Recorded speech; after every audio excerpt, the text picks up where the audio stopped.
Halo sahabatku semua di sana, seperti biasa, semoga Anda atau kamu semua sehat selalu, semangat dan sukses dalam segala hal. Oke? Ya, seperti biasa dengan saya Pak Ferry. Baik. Dalam topik hari ini, yaitu melawan nasib.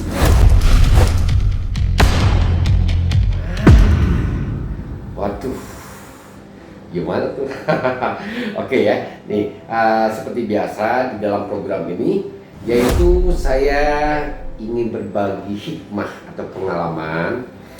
Semoga bermanfaat buat Anda atau kamu, sahabatku semua, bosku semua di sana, semoga bermanfaat. Oke, kita langsung saja ya.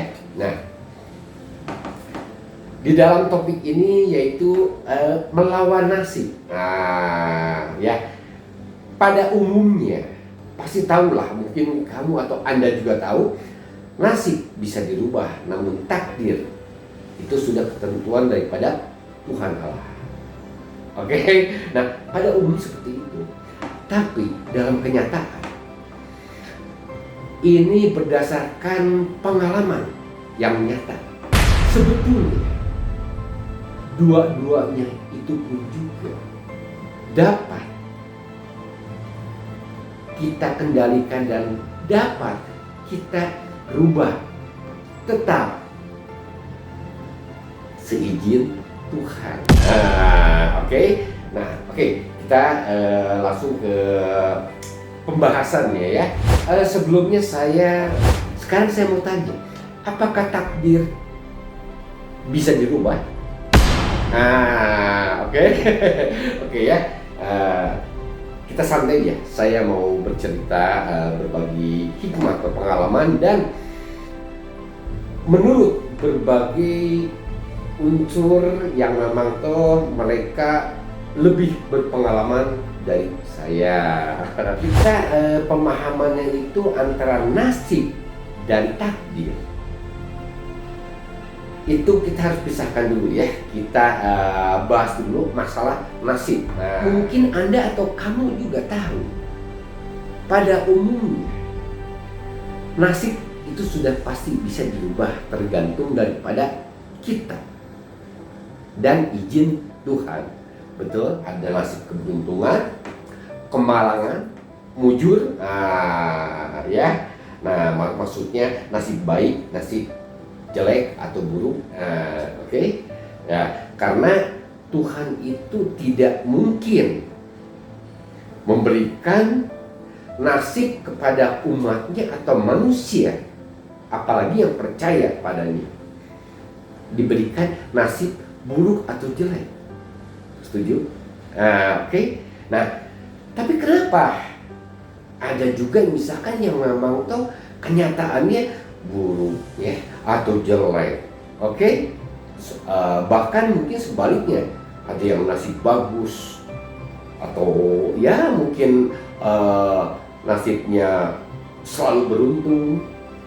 Nah, itu segala sesuatunya itu sebetulnya kalau kita sadari itu tergantung daripada langkah kita, ya, langkah kita, tindakan kita, pilihan kita, kerja keras kita, dan yang paling utama tetap sambil bekerja, sambil bertindak, sambil melakukan apapun itu, berdoa, minta tuntunan pimpinan Tuhan. Setuju? Terus yang kedua, nasib itu segala sesuatu yang sudah ditentukan oleh Tuhan atas takdir diri seseorang. Nasib bisa dirubah. Tuhan kan maha baik, maha bijak, maha kasih. Ya, walaupun sudah ditentukan oleh Tuhan, tapi kembali lagi kembali lagi, kita ini diberikan waktu atau diberikan izin oleh Tuhan untuk melakukan segala sesuatunya dengan baik, yang pada akhirnya kita dapat menempuh atau mendapatkan nasib yang baik. Itu kan. Oke, ini yang ketiga, masih nasib juga. Tuhan memberikan izin kepada umatnya atau manusia atau kita semua untuk bekerja keras.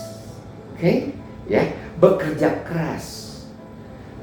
Tindakan, pemikiran yang baik, yang bagus, agar pada akhirnya nasib kita baik, bagus. Nah, Tuhan sudah kasih izin. Nah, tapi terkadang ada salah pemahaman mengenai nasib. Oh, saya atau gua nih ternyata udah kerja keras menurut kita, misalkan sudah berusaha ini itu segala macam, kok hasilnya masih gini juga. Nah, oh mungkin ini nasib saya atau gua, udah menyerah. Dan berpikiran pemahamannya, oh ya mungkin nasib saya atau nasib gua ya sama Tuhan dikasih seperti ini. Ya udah menyerah. Pada akhirnya apa? Putus asa ataupun malas. Oke? Ya, karena itu salah pemahaman. Terkadang salah pemahaman itu apa? Oh, ya udah, gue dikasih nasib seperti ini, ya udah, gue terima aja, ya gue berserah aja. Biar nanti kalau memang nasib gue bagus, gue diam juga nanti bakal bagus. Enggak bisa seperti itu, salah. Paham ya? Itu masalah nasib. Pemahaman masalah takdir itu memang segala sesuatu yang kita jalani atau segala sesuatunya sudah menjadikan milik Tuhan dan kepastian. Oke, itu takdir. Ya. Tapi kegagalan, kecelakaan, keburukan, serta hal-hal lain yang negatif itu bukan takdir dari Tuhan. Paham kan? Ya, bukan. Tuhan tidak memberikan takdir kepada manusia atau kita atau umatnya buruk, jelek, celaka. Tidak. Justru Tuhan ingin umatnya atau manusia semua selamat, sehat, panjang umur, ya, maju, sukses, berhasil. Itu keinginan Tuhan. Nah, tapi terkadang pemahaman ini pada umumnya takdir tidak bisa dirubah karena sudah menjadikan suatu kepastian atau milik Tuhan. Betul.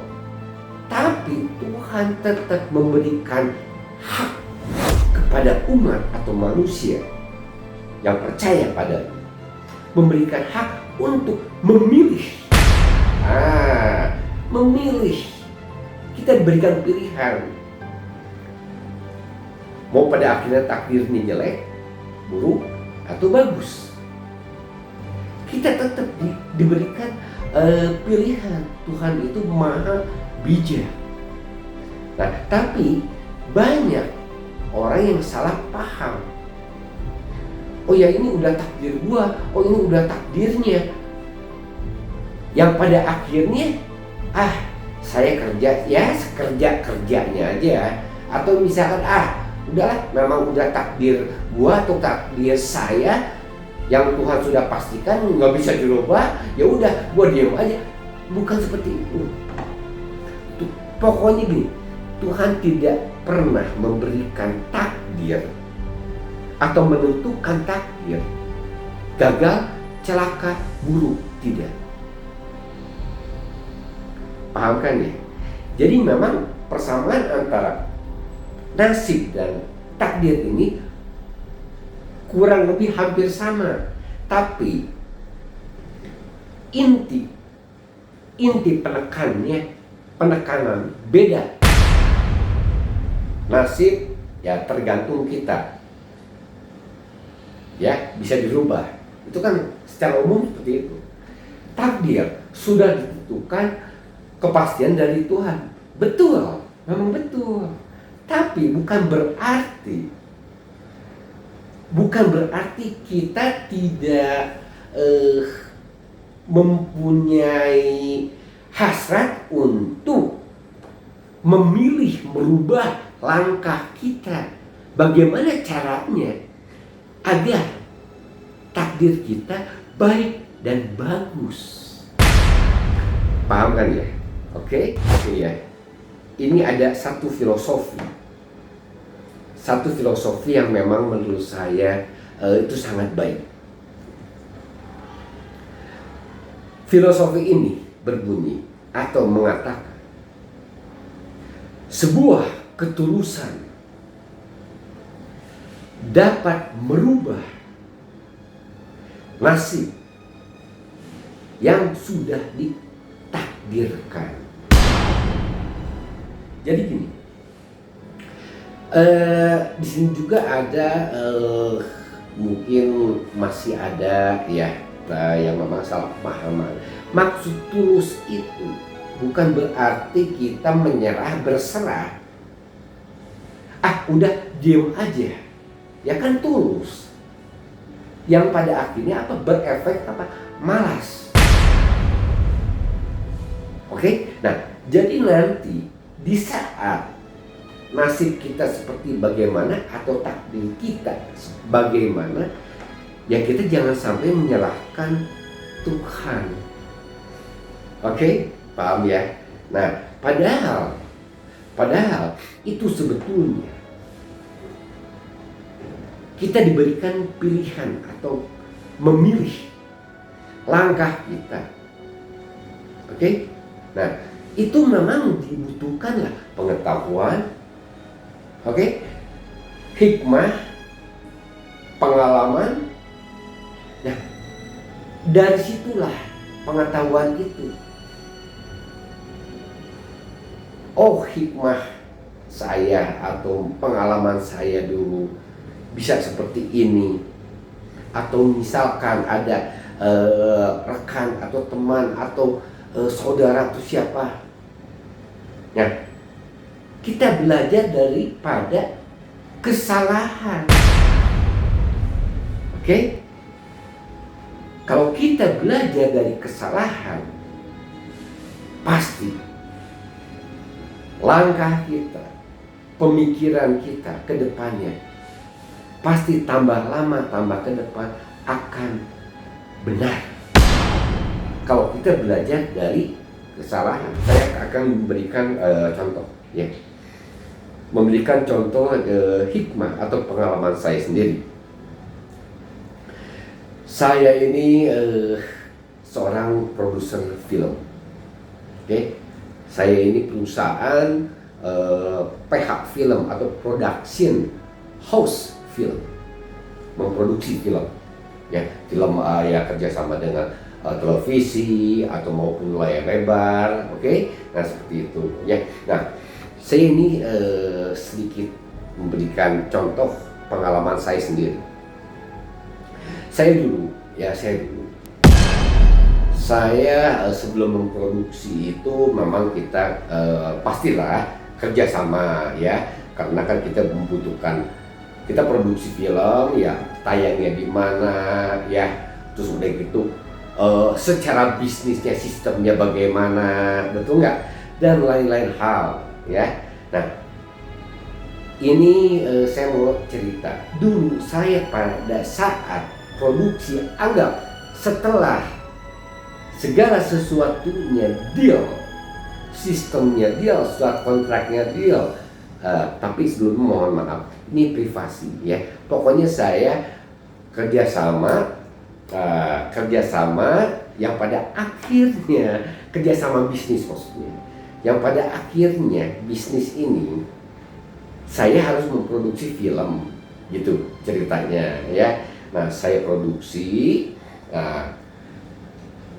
Pada saat di tengah-tengah perjalanan,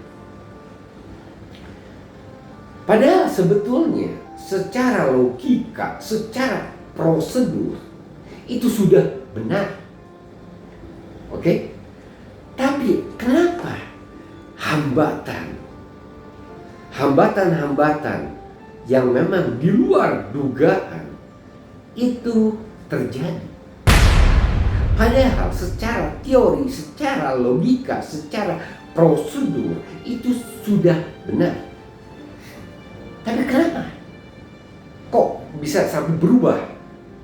Nah, anggap seperti itu. Pada saat saya sedang produksi ya, mungkin saya juga sedang tayang juga. Nah, pokoknya di suatu saat ada hambatan atau anggap cobaan bagi saya yang pada akhirnya waduh bahaya nih, kok di luar daripada pemikiran, oke? Ada hambatan, ada halangan yang pada akhirnya di saat kita sedang berjalan, ini kan harus berjalan, oke? Nah, penayangan segala macam ini kan saya harus tanggung jawab. Tapi kok kenapa di kedua-duanya ini ada hambatan?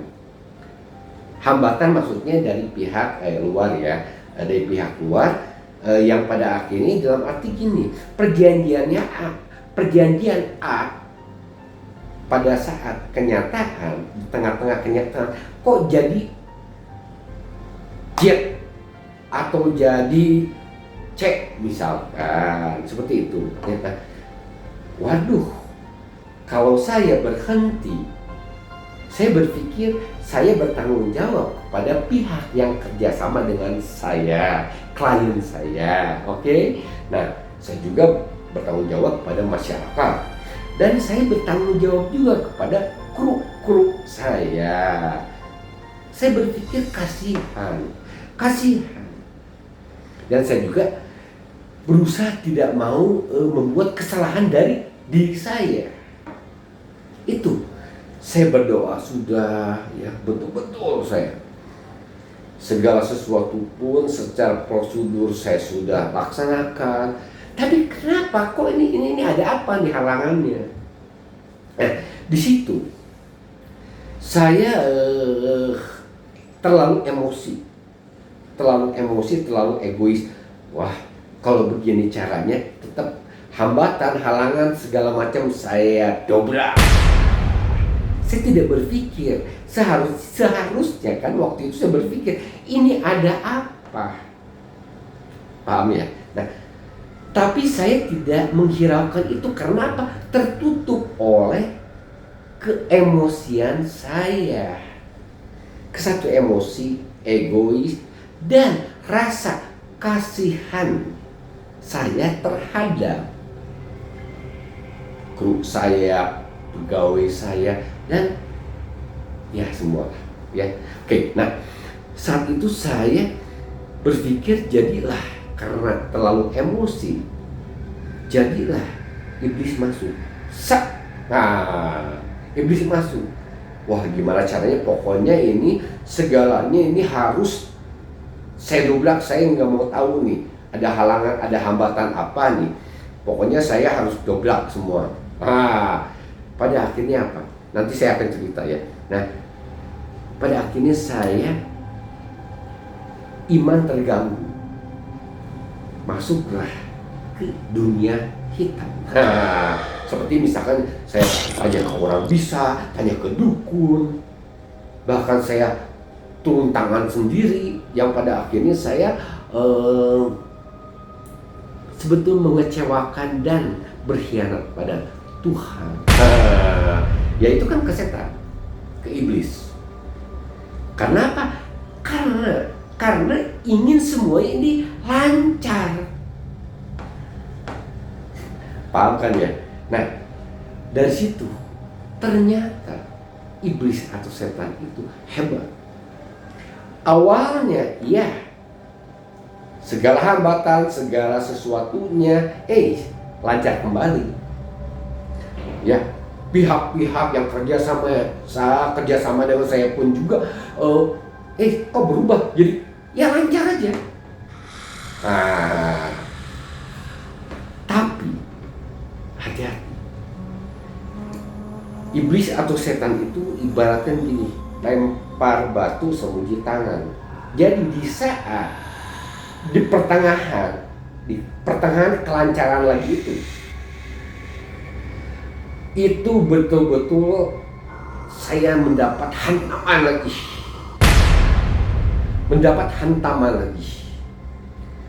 Ya mau di dalam maupun di luar. Waduh, ini gimana nih?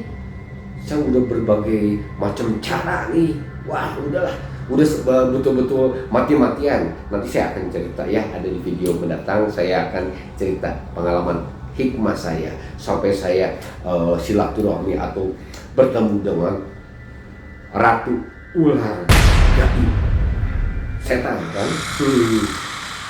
Wah, udah macam-macam udah. Ya, pokoknya dedemit udah ketemu. Ya, nah, seperti itu. Ya, tapi akhirnya tetap hanya sebentar, tapi akhirnya lebih parah lagi dari hambatan yang pertama. Waduh. Ya, cuman pada akhirnya saya sadar. Oh, saya terlalu emosi, saya terlalu egois, dan saya tidak punya iman. Sebetulnya kan saya harus berpikir, ini ada apa? Tuhan tidak melancarkan ini semua. Oke? Pada waktu itu sebetulnya secara feeling saya sudah tahu. Oh, ini ada hambatan karena ini saya sebetulnya udah tahu waktu awal-awal. Tapi saya paksakan. Nah makanya Anda atau kamu nanti bisa lihat ya di video-video saya yang sudah saya buat tentang keraguan hati, oke? Ya, tentang segala macam itu semua ada. Itu betul-betul pengalaman. Dan pengalaman rekan-rekan saya atau berbagai sumber mereka yang memang orang sekarang udah pada sukses. Nah, tadinya kok sama seperti itu. Nah, yang pada akhirnya tambah parah. Nah, di situ saya berpikir, loh kok Tuhan kasih nasibnya kayak gini sih ke gua atau ke saya? Ya pada akhirnya kan nyalainnya ke Tuhan juga kan. Ya. Oh, ini mungkin udah takdir saya. Saya kan gitu. Waktu itu saya berpikir seperti itu. Ternyata di saat Tuhan betul-betul menghantam, istilahnya memukul atau Tuhan menampar kita, berhenti, tenang. Di situ saya baru dibukakan. Ternyata,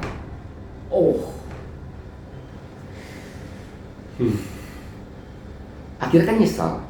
Ternyata, Tuhan waktu itu nggak kasih jalan sama saya atau berikan hambatan sama saya. Ternyata,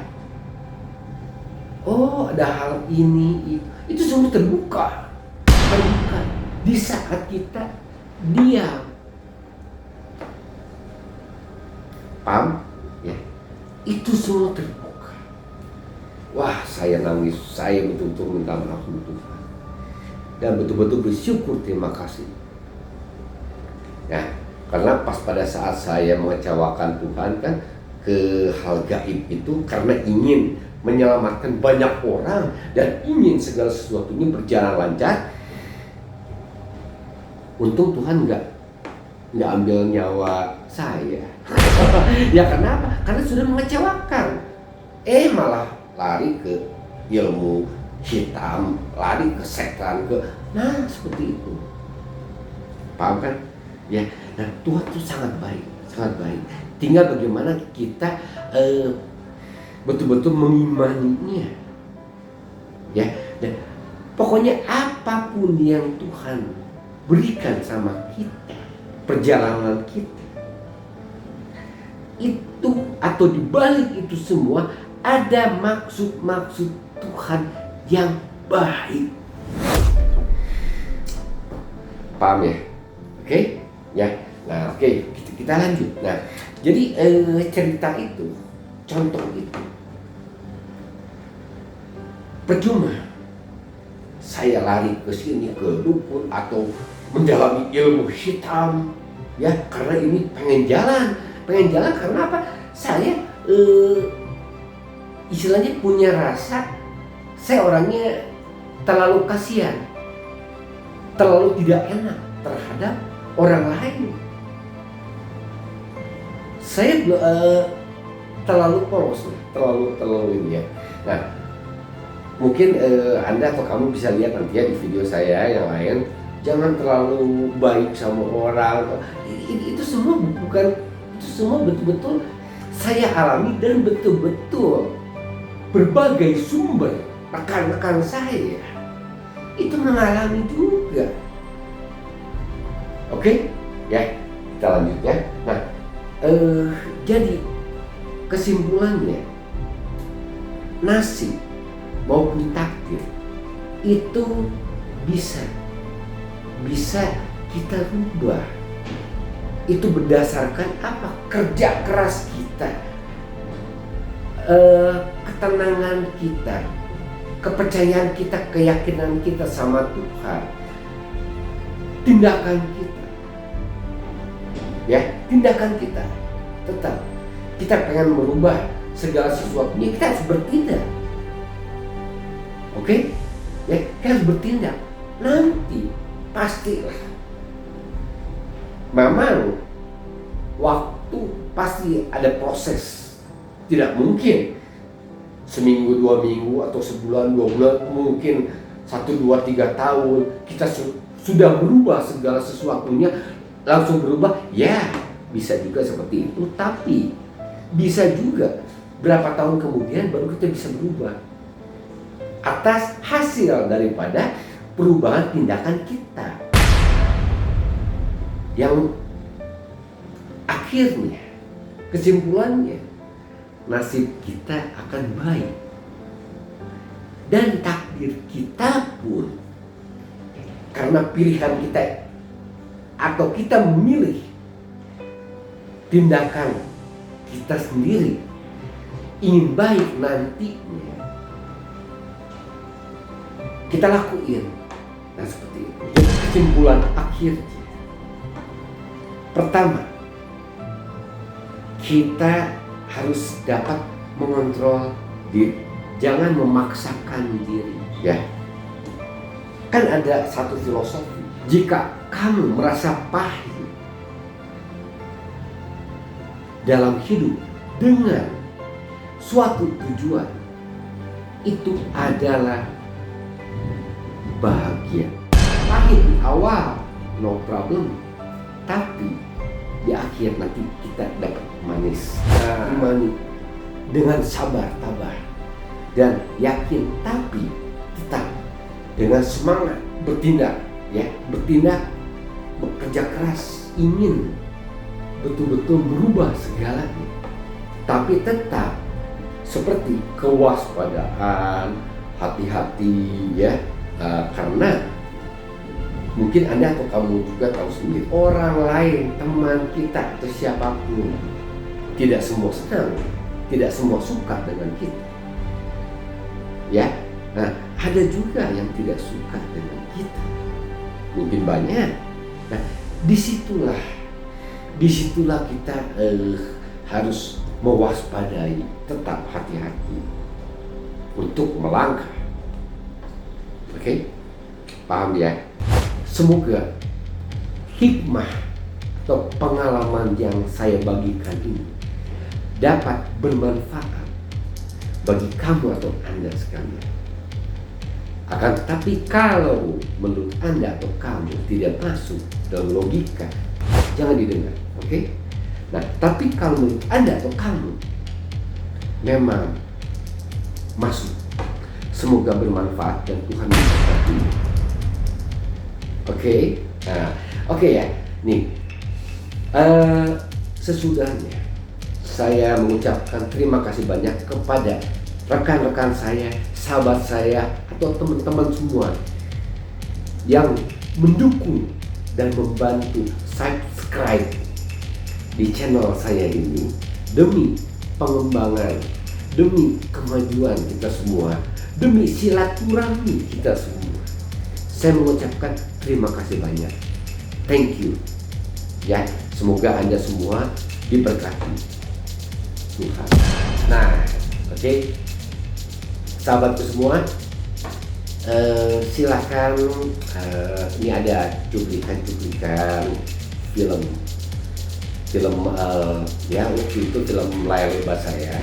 Nah, di situ ada beberapa filosofi yang memang dapat menyentuh kita dan memang dapat menginspirasikan kita semua. Semoga bermanfaat. Tetap semangat ya. Yang penting apa? Jangan putus asa. Oke? Sip. Sukses.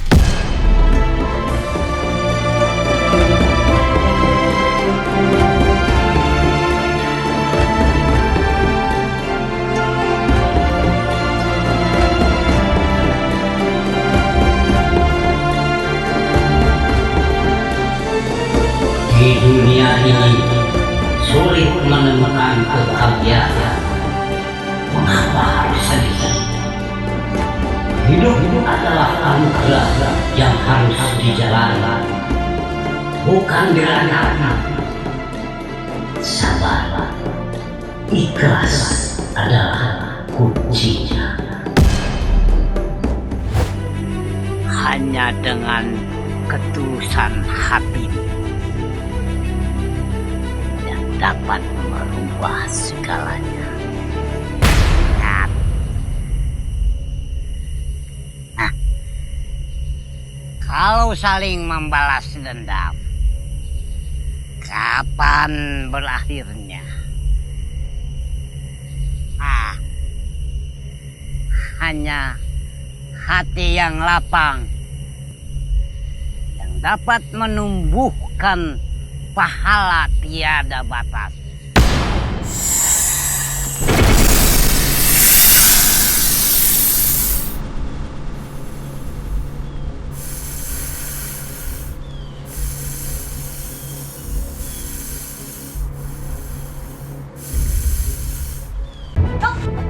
Dewa pemisah yang pada zamannya dia adalah dianggap dewa oleh seluruh warga masyarakat Cina.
Maaf Pak, bapak-bapak ini dari mana ya? Kami dari pihak polisian. Ada yang bernama Lala. Ya Pak, saya Lala. Oh, ini yang namanya Lala. Betul Pak. Kami mendapatkan laporan atas semua ini dari Ibu Mela.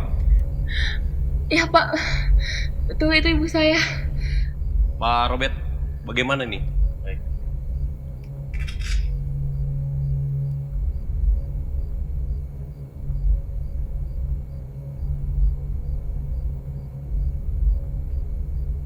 Siap. Target sudah tertangkap di TKP. Segera kirimkan pasukan kemari. Baik.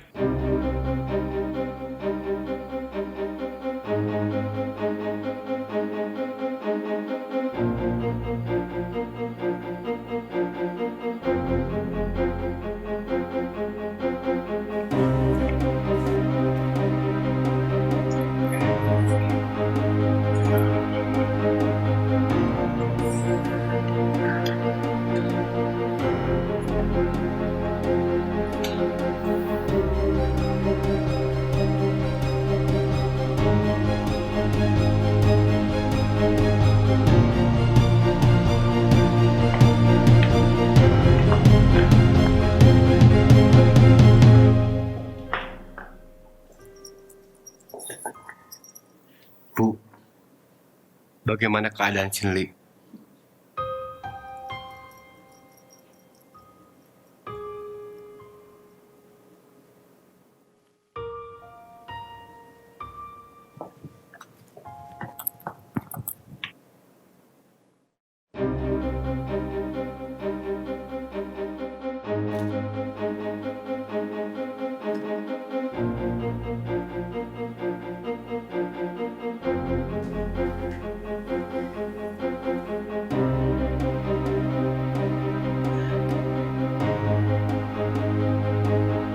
Ming, Cindy kenapa? Nanti saja. Sekarang, kamu coba cuci kakimu dengan sebaskom air itu. Setelah itu, cuci wajahmu dengan air tersebut.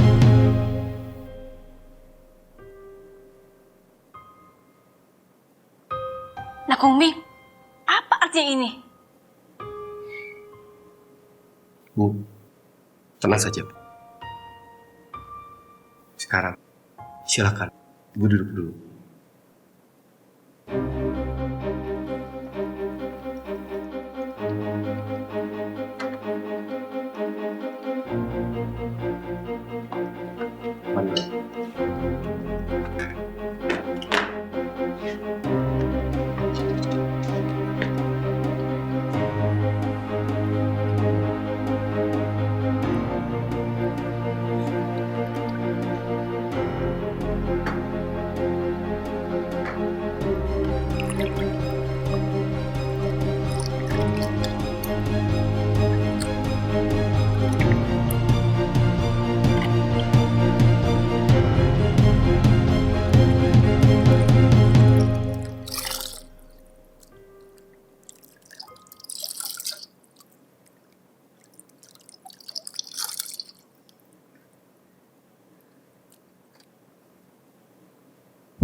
Mata Allah sembuh. Lala kamu bisa ngelihat.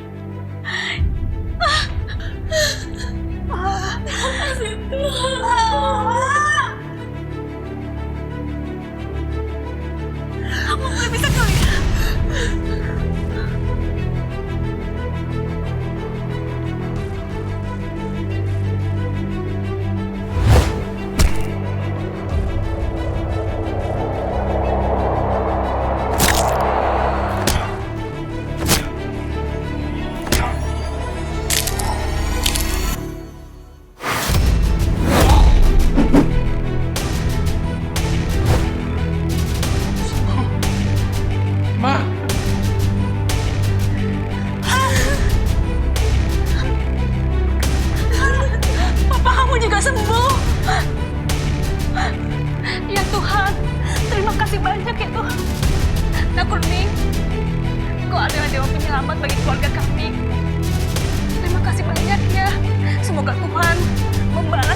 kebaikan. Semuanya ini adalah kehendak Yang Kuasa.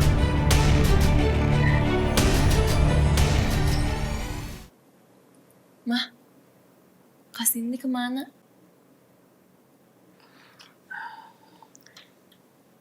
Tadi malam ada seorang kakek tua datang ke sini membawa Sinli.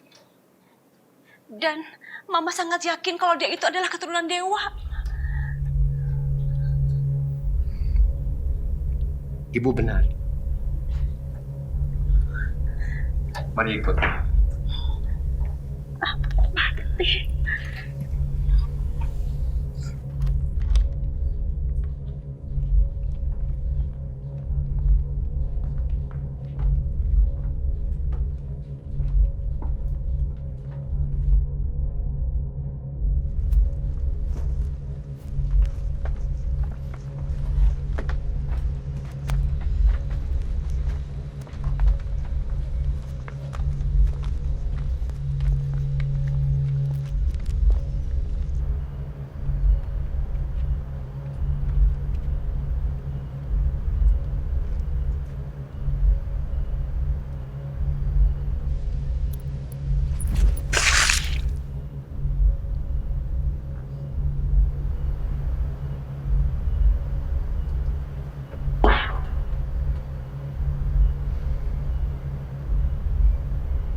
Sebutkanlah namamu.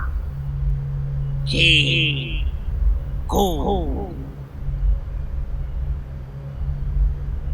Aku Cikung!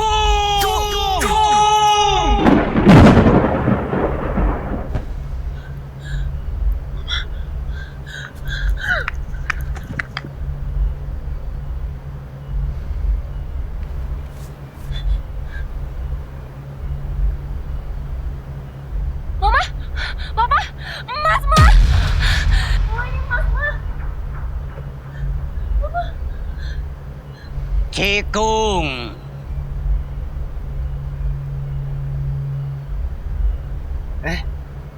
Kakek? Kakek. Apa kakek?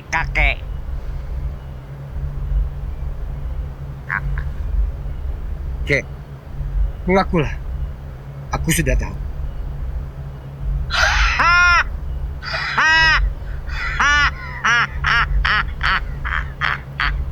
Kek, selama ini kakek mana sih?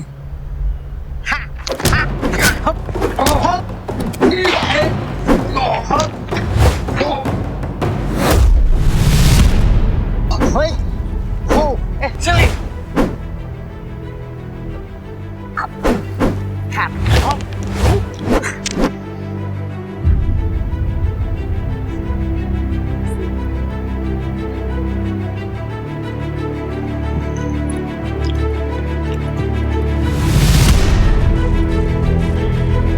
Tuh kan, kata Alex juga apa?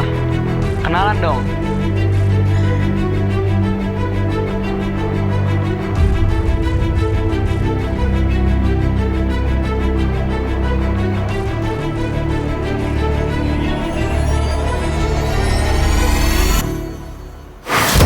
Cikung, ingat dalam kehidupan di duniawi, bagaikan mekarnya bunga, maka berbuatlah kebajikan sepanjang hidup di dunia ini.